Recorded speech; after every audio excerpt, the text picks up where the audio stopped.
विधानसभा चुनाव में महाजीत के बाद बीजेपी का जोश एकदम हाई है। 2023 के चुनाव को फतह करने के बाद अब उसकी नजर 2024 के लोकसभा चुनाव पर है। इस बाबत उसने दिल्ली की सत्ता तक पहुंचने के लिए यूपी में जमानी तैयारियां दुरुस्त करनी शुरू कर दी है।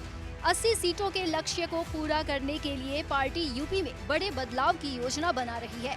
रिपोर्ट्स की माने तो चुनाव के मद्देनजर बीजेपी कई वरिष्ठ नेताओं को जिम्मेदारी दे सकती है। इसमें सबसे ज्यादा चर्चा अगर किसी पद की है तो वो है यूपी बीजेपी प्रभारी। नए प्रभारी की रेस में कई नाम शामिल हैं, लेकिन इन नामों का अभी खुलासा नहीं हो पाया है।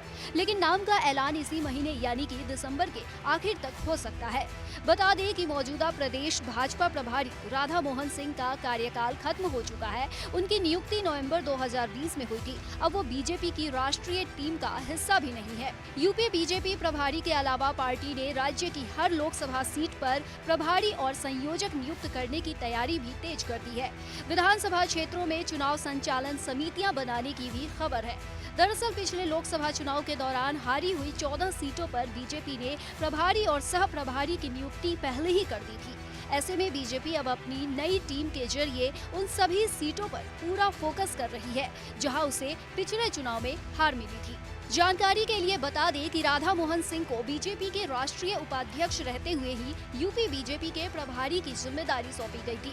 लेकिन इस साल जब नई राष्ट्रीय टीम का गठन हुआ तो उस लिस्ट में उनका नाम नहीं था, जिसके बाद से खबर है कि यूपी में नए प्रभारी का ऐलान पार्टी करेगी। बहरहाल इससे साफ जाहिर है कि बीजेपी ने लोकसभा चुनाव की तैयारियों पर काम करना शुरू कर दिया है। और अब देखना ये है कि बीजेपी में लोकसभा चुनाव से पहले ये बड़ा फेरबदल कब होता है और कितने वरिष्ठ नेता इस परिवर्तन से खुश होते हैं और कितने नाखुश।